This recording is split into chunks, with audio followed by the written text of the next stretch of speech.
अस्सलाम अलैकुम दोस्तों। वन मैन हॉरर स्टोरीज़ में आपको खुश आमदीद कहता हूँ। तो आज की जो स्टोरी है दोस्तों, हमारे एक लिसनर हैं, उन्होंने हमें सेंड की है। तो चलते हैं अपने स्टोरी की तरफ।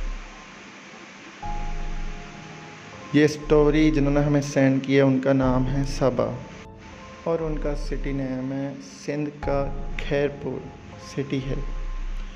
तो वो कहती हैं गर्मियों का मौसम था, कुछ मतलब अच्छी सी हवा चल रही थी। तो मैं और मेरी सिस्टर और मेरे मामू और मेरी खाला हम छत पे चले गए क्योंकि शाम का वक्त था। तकरीबन वो लिखती हैं 6-7 का टाइम था, शाम के मगरिब के बाद का वक्त था। मतलब वो कहती हैं कि हमें कुछ देर ही हुई थी, छत पे आके हम बातें ही कर रहे थे तो कुछ ही वक्त गुज़रा था। तो उन्होंने देखा कि सबा ने देखा कि ऊपर से उनको अपने आसमान से हांडी गुज़रती हुई उनको नज़र आई। सबा ने देखा, ये सिर्फ पहली नज़र सबा की पड़ी उस वक्त, और किसी की नहीं पड़ी थी, और बातें कर रहे थे आपस में। सबा कहती हैं, तो सबा ने कहा कि जैसे मेरी नज़र उस पर हांडी पड़ी, क्योंकि हम छत पे थे तो हम मेरी नज़र पड़ी तो मैंने देखते देखते उस हांडी को देख रही थी कि कहाँ तक जाती है, और मैं थोड़ी डर सी गई क्योंकि ऐसे वाक़ये तो मेरे साथ कभी पेश ही नहीं आया, नहीं कुछ ऐसा वाक़या सुना। हांडी का क्या चक्कर है। तो कह रहे हैं कुछ मैं घबरा सी गई तो देखा कि हांडी जो है हमारे घर, हमारी जो गली है उसकी सेकंड गली में, दूसरी गली है। मतलब हमने देखा कि उन्होंने देखा कि सेकंड गली में, दूसरी वाली गली में वो हांडी जाके किसी घर के पास गायब हो जाती है, मतलब आसमान से नीचे उतर आती है। फिर भी कुछ देर हुआ था, उन्होंने बोला ठीक है, होगा ये कुछ वहम होगा, इग्नोर कर दिया इस बात को। तो अभी कुछ ही देर हुई थी, मतलब गुजरे हुए, आपस में फिर बातें करने लग गई। वो अपने सिस्टर से, अपनी छोटी सिस्टर से वो बातें करने लग गए। और इतने में फिर क्या देखती हैं कि फिर से दूसरी बार हांडी सबा जी को नज़र आती है गुज़रते हुए आसमान की तरफ से।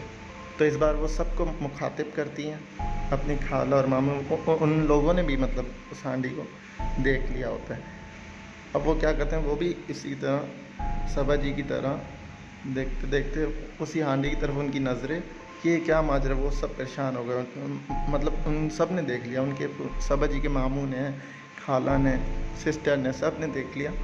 और हांडी फिर से उसी तरह से दूसरी गली में जाके फिर से कहीं गायब हो जाती है। मतलब अब ये क्या करते हैं, सोच में पड़ जाते हैं, कहते हैं या अल्लाह खैर, आपस में बातें कर रहे होते हैं, ये क्या माजरा है। अभी इतने में बात कर ही रहे होते हैं, फिर से तीसरी हांडी इनको जैसी नज़र आती है तो यकीन करो इन्होंने विर्द शुरू कर दिया। कहती हैं कि हमने विर्द शुरू कर दिया, मेरी खाला ने जल्दी जल्दी पढ़ा और जल्दी जल्दी नीचे पढ़ के छत से हम नीचे आ गए अल्लाह अल्लाह करके। ये खुदा ना खास्ता है, क्या माजरा है, जादुई हांडी है, पता नहीं क्या चक्कर है, कहीं हम पे आके ना गिर जाए। जल्दी से फिर उनकी खाला ने सब पे फूका आयतल कुर्सी पढ़ के, और उन्होंने कहा कि उसके बाद ऐसा वाक़या कभी पेश नहीं आया। तो ये थी स्टोरी जी सबा जी की। बहुत बहुत शुक्रिया, आपने हमें स्टोरी सेंड की। और बढ़ते हैं अपने सेकंड स्टोरी की तरफ। तो ये स्टोरी मुझसे मुंसलिक है। जैसा कि मैंने अपनी फर्स्ट स्टोरी सुनाई आपको बचपन की अपनी, अब ये मेरी सेकंड स्टोरी है। तकरीबन 5 साल पुरानी, 6 साल पुरानी बात है तकरीबन। कुछ ऐसा हुआ कि मैं था, फ्रेंड था मेरे साथ, हम बाइक पे थे। रात के 12 हो रहे थे या 1 हो रहा था, हम अपने घर की तरफ जा रहे थे। मतलब सुनसान सड़क थी, इतने रेस्टोरेंट वगैरह नहीं खुले थे, जैसे अक्सर रात में रेस्टोरेंट खुले होते हैं, तो उस दौरान इतने रेस्टोरेंट नहीं खुले थे। एक दो कोई रेस्टोरेंट थे चाय के, वो खुले हुए थे। तो हुआ यूँ कि बाइक में चला रहा था, तो मेरा दोस्त पीछे बैठा था। अब जैसे अक्सर छेड़ नहीं देते हम बिल्ली को या कुत्ते को, तो ऐसा ही क्या हुआ, एक जगह मोड़ आया, एक ऐसा चौराहा जिसको कहते हैं, हमारे शहर का घंटाघर यहाँ पे बहुत मशहूर है। घंटाघर एक चौराहा है हमारे शहर का नाम, मैं रहता हूँ सक्कर सिटी, ये वाक़या हमारे सक्कर सिटी का है, तो मशहूर जगह है घंटाघर। वहाँ पे क्या हुआ, जैसे ही घंटाघर पे मैं पहुँचा, अपने घर की तरफ ही जा रहे थे। अब मेरे घर का रास्ता तकरीबन वहाँ से 15 मिनट की, मतलब तकरीबन 15 मिनट का रास्ता था मेरे घर तक, घंटाघर से घर तक का, बाइक पे। जैसे ही मैंने टर्न किया, घंटाघर पहुंचा, एक कुत्ता बैठा था डार्क ब्राउन कलर का वहाँ पे, बड़े सा उसका मुंह था, बहुत बड़ी आंखें थी। पर मैंने जैसे ही कभी कभार छेड़ देते हैं ना जानवरों को, इस तरह से मैंने उसको छेड़ दिया, कुछ यूँ करके ऐसे करके, अब करके ऐसे करके मैंने उसको छेड़ा। अब इतनी सी आवाज़ पे वो कुत्ता क्या करता है, पीछे पीछे आता है बाइक पे हमारे साथ। मैं इग्नोर कर देता हूँ, मैं कहता हूँ ऐसे ही है, चलो जानवर है, इग्नोर करता हूँ। अब इतने में क्या होता है, मैं इग्नोर करके भूल जाता हूँ, मुझे नहीं पता होता वो कुत्ता पीछे पीछे आ रहा है। पीछे से बैठा हुआ मेरा दोस्त कहता है, फहद वो देखो वो कुत्ता हमारे साथ साथ आ रहा है। मैं हैरान हो जाता हूँ, मैं कहता हूँ हैं, वो तो बस थोड़ी देर के लिए आया हुआ फिर चला गया होगा। बाकायदा देखा मैंने जैसे ही, तो मेरे साथ बाइक के चल रहा था, और बाइक कितनी की स्पीड से थी, हम बातें करते हुए जा रहे थे, तकरीबन 25 स्पीड से या 30 की स्पीड से बाइक चल रही थी। इतने में क्या होता है, मैं इस बात को लेके चौंक जाता हूँ, ये क्या माजरा है, ये कौन सी क्या बात है, मतलब 25-30 की स्पीड से बाइक चल रही है और हमारे साथ कुत्ता सिर्फ इतनी सी आवाज़ पे, हरकत पे हमारे साथ साथ चलने लगी। चलो भाई, मैंने दोस्त ने बोला बाइक भगाओ, ऐसा नहीं है मुझे काट ले।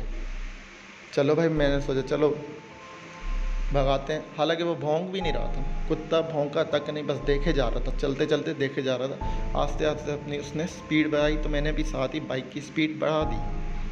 अब बाइक की स्पीड थी 50, यकीन जानो कुत्ते की स्पीड भी बाइक के बराबर मेरे साथ साथ चल रहा था कुत्ता भी। अब घर का रास्ता बचा 10 मिनट का, 10 से 8 मिनट का रास्ता था। अब मैंने क्या किया, और स्पीड जितनी स्पीड हो सकती थी, मैंने बोला कहाँ तक आएगा पीछे। आखिरकार मैंने फुल स्पीड की, तकरीबन 60-65 की स्पीड हो गई। मैंने भगा दी बाइक तेज़ी से, कुत्ता भी साथ साथ स्पीड से भागने लगा, और भौंका तक नहीं वो कुत्ता। मुझे ये बात आज तक नहीं समझ आई कि उसने बोला, भौंका नहीं वो, जैसे अमूमन कुत्ते गुस्सा करते हैं या भौंकते हैं, वो भौंका नहीं था, वो खामोशी से हमारे साथ साथ चल रहा था। फिर आखिरकार मैंने बोला यार ये तो मेरी जान नहीं छोड़ेगा, पता नहीं क्या माजरा है, अल्लाह खैर करे। क्योंकि मैं, जैसा कि मैंने आपको बताया, मेरे साथ बचपन में बहुत से वाक़ये हो चुके हैं और मैं इस मखलूक से वाकिफ़ हूँ, क्योंकि अल्लाह की बनाई हुई मखलूक है, बेशक इसमें कोई शक नहीं। तो इस बात पे कैसे झुटला सकते हैं। तो मैंने काफ़ी सुना हुआ था कि जानवरों में भी, जानवरों की शक्ल में भी आते हैं, ये जानवरों के अंदर होते हैं। तो इसी बात को लेकर मैं डर गया, मैंने बाइक को भगाया जैसे ही। तो अब घर बचा था मेरा 5 मिनट के रास्ते पे। अब सामने मेरे बहुत सारी गलियां थी, घर की तरफ जो जाती हैं, 2-3 गलियां थी, ठीक है। कुत्ता तो आया हमारे पीछे साथ साथ। अब मैंने बोला यार चलो, ये ऐसे जान नहीं छोड़ेगा, दूर से किसी दूसरी गली से मतलब अपने घर के रास्ता पकड़ता हूँ। मतलब कि 3-4 गलियाँ हैं, तो मैंने फ़र्स्ट वाली पकड़ी, मेरे घर की गली थी सेकंड वाली, तो मैंने सेकंड वाली गली में बाइक दौड़ा ली। जैसे ही दौड़ाई बाइक, मैं जैसे ही दौड़ा के मैं अपने घर के दरवाजे पे बाइक रोकी, आप यकीन जानो कुत्ता पता नहीं कहाँ से मेरे दूसरी गली से आया, दूसरी गली से आके सीधा मेरे पास खड़ा हो गया आके। उफ अल्लाह, मैं क्या बताऊं दोस्तों, वो क्या मंज़र होगा। सोचो कि मैं पहली गली से घुसा, कुत्ता दूसरी गली से आके मेरे घर के दरवाजे पे खड़ा हो गया। और मैं उसका यकीन जानो, फुल टाइम यकीन हो गया था मुझे कि अब ये कुत्ता नहीं है, अल्लाह खैर करे। अब जो मेरे साथ दोस्त था वो भी घबरा गया इस बात को देख के, वो भी चौंक गया। पर मैं तो इस बात को समझ गया था, वो डर रहा था, कह रहा था मुझे काटेगा, मुझे काट ना ले कहीं। मैंने बोला बस तुम जाओ घर, आयतल कुर्सी पढ़ो और घर पे जाओ। ऐसे ही किया। मैंने बोला घबराना मत, इस बात में घबराने की कोई बात नहीं काटेगा, मैं खड़ा हूँ। मैं दरवाजे के अंदर खड़ा था, अपने घर का दरवाज़ा खोल के आधा उसको मैं दिलासा दे रहा था ताकि वो डरे नहीं। पर मैं तो इस बात को समझ गया था। मैंने बोला पढ़ते जाओ आयतल कुर्सी, दुरूद पाक, सूरत पढ़ लो और तुम्हारे पीछे नहीं आएगा इंशाअल्लाह। वही हुआ, उसने बाइक को किक मारी और सीधा अपने घर की तरफ चला गया। और दरवाज़ा मैंने जैसे उसने किक मारी थी, यकीन जानो दोस्तों, मैंने दरवाज़ा बंद कर दिया था। खौफ इतना था क्योंकि ऐसा मंज़र मैंने सोचा तक नहीं था कि ऐसा ही मंज़र होगा मेरे साथ। फिर क्या, फिर बस मैंने दरवाज़ा बंद किया। उसके अंदर एक मैं खड़ा हुआ था दरवाज़ा बंद करके, छोटा सुराग था हमारे दरवाजे पे। उधर से मैंने झांका, मैंने क्या पता दोस्त के पीछे चला गया हो कुत्ता। तो अब जैसे ही मैंने झांका तो वो कुत्ता उसी दरवाजे पे बैठा था घर के बाहर। बस फिर तो फुल कंफर्म हो गया, कंफर्म। मैंने या अल्लाह रहम, मैं अंदर की तरफ भागा, दुड़की लगाई मैंने सीधा अपने रूम में। घर वालों के साथ मैंने वाक़या शेयर नहीं किया, बस चुप करके अंदर जाके रूम में लेटा, दुरूद पाक पढ़ा, आयतल कुर्सी पढ़ी, जो जो सूरतें आती थी वो पढ़ी और चुप करके मैं सो गया अल्हम्दुलिल्लाह। बस ये वाक़या था आज का फ्रेंड्स। तो आप भी अपनी स्टोरीज़ शेयर करना चाहते हैं तो फ्रेंड्स दिए गए ईमेल पे स्क्रीन पे नज़र आ रहा होगा आपको, onemanhorrorstory@gmail.com पे अपनी स्टोरीज़ मुझे शेयर कर दें ताकि मैं आप लोगों की स्टोरियाँ सुना सकूं। ठीक है फ्रेंड्स, तो वीडियो को लाइक कर दीजिएगा, चैनल को सब्सक्राइब करना और बेल आइकन को प्रेस करना ताकि नोटिफिकेशन आपको मिल सके। तो अपना ढेर सारा ख्याल रखना। अल्लाह हाफिज़।